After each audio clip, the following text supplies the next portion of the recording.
Previously on the Atherton Project. It's my best gaffer tape, so it should be safe.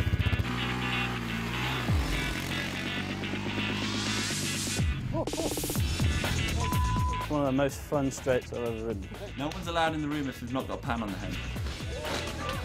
I worked out my shoulder was dislocated. I've definitely learned a lot from the experience. Maybe it's time to change the way I race.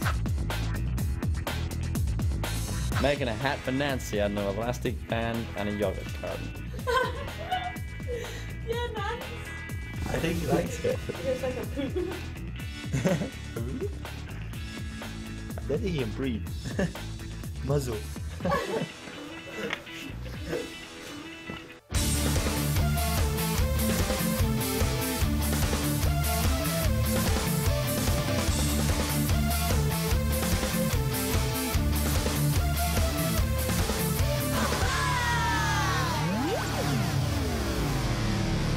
Where are we at, dog? We're at the dirt jumps.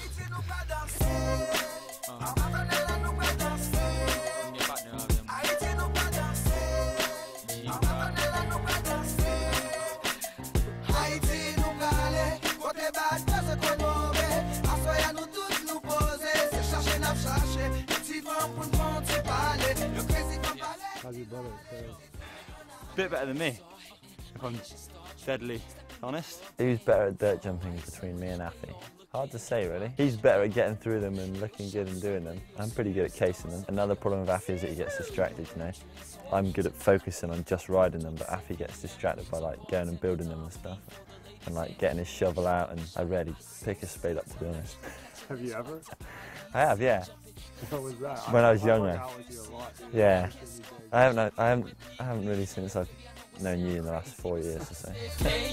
Come dance with me, baby. I don't wanna dance, mommy, but He's built basically a roller to a berm, to a 2-foot jump, to about a 15-foot jump. Sometimes he builds takeoffs and he's not really sure where he's going to land, so he just has like a vague landing area.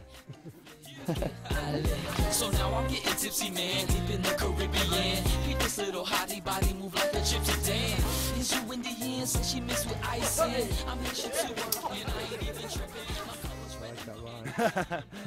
That's what I'm about. Finding new lines.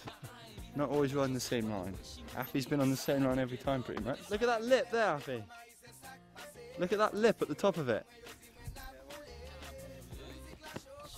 It'll be alright. I've heard him say that before. If I land straight with both knees facing forward,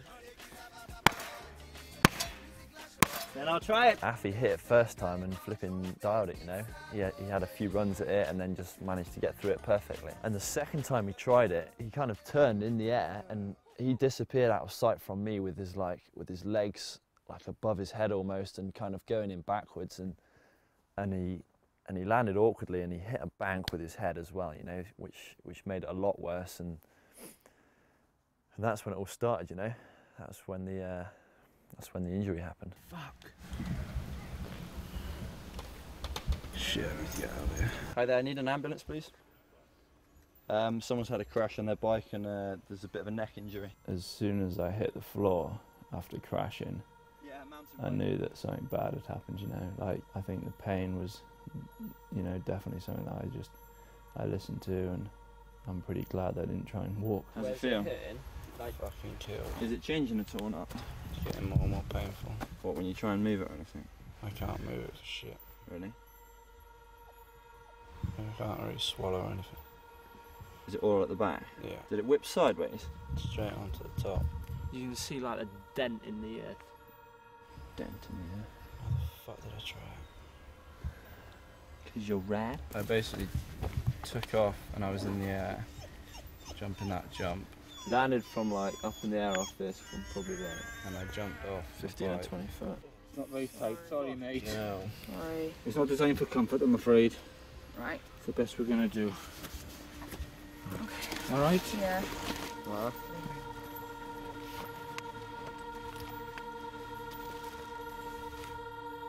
From the moment I hit the floor to now, you know, I've just been like inside my own head, you know. It's it's so hard to explain, you know, when you get an injury like this. Oh mate, this is fucking bad.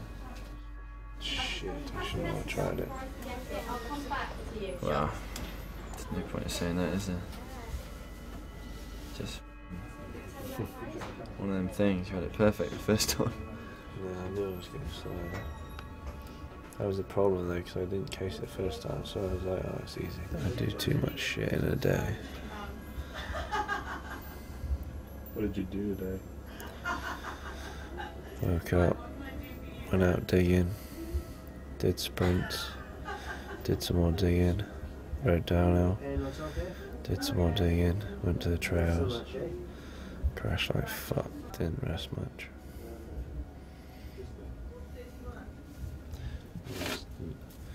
I'm resting now. What a turkey.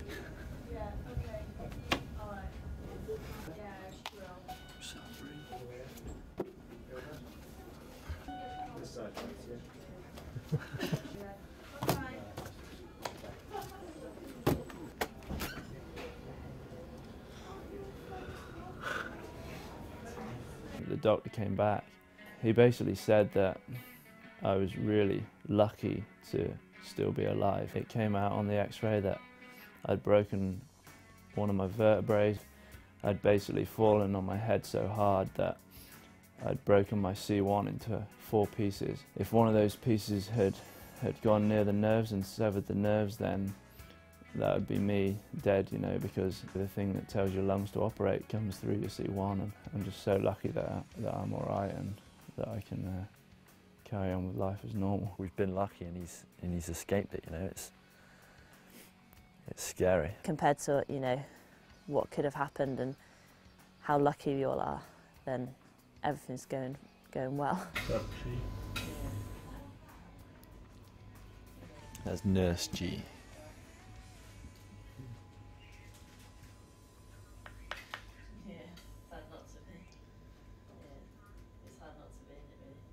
How's that? He's pretty good. You know, we've just been feeding him, cutting up his potato and stuff, and he's real cheerful mood really. Like, Voracious appetite on him. yeah. There's been like multiple times already that I've thought, Jesus, like this would have broken me. I don't know how I would have dealt with this. And seeing Affy just pushing through it and just surging through it, and every day getting stronger. Stood up today and walked to the toilet. Be naked. And then come back to bed. There's no doubt in my mind at the moment, you know, that he's going to bounce back and he's going to kind of come back, you know, stronger than ever. And me and Rach both watch him, and we're both learning a lot from seeing how he's dealing with this. And it's incredible watching just, you know, what he's going through and how well he's dealing with it. And I admire him so much for that, you know. It's awesome. It's not a case of trying to stay off my bike, or, you know, like when like it is with a normal injury. It's, you just can't do anything. You just gotta do nothing for 3 months. And now that I've kind of come to terms with that, I'm not really that bothered, to be fair. I think if I was bothered and I was like, you know, thinking about it every day, then it'd drive me mad. Because I really don't know how long it's going to be until I can ride again. You've been riding bikes since as long as I can remember, and every single memory I have in my life is riding bikes, you know. So many good memories associated with it. If there's something good that comes of this, it's opened my eyes to the world, you know. I've kind of been in my head as a racer and an athlete for so many years. I've kind of discarded the rest of the world and all the other things I knew in the back of my mind I wanted to do before I died. Just big projects that I want to do and I want to show the world. My whole life I've had to live with a vision, you know. I've had to be 100% dedicated to something. When it's racing, I'm 100% dedicated to training and to progressing us as a family and us as a team, and my mindset is just totally shifted from being a professional athlete. That's the sort of person I am, just to have to be 100% dedicated to something and have a path to follow in order to move forward in my life. With every lie, you make it easier to say goodbye.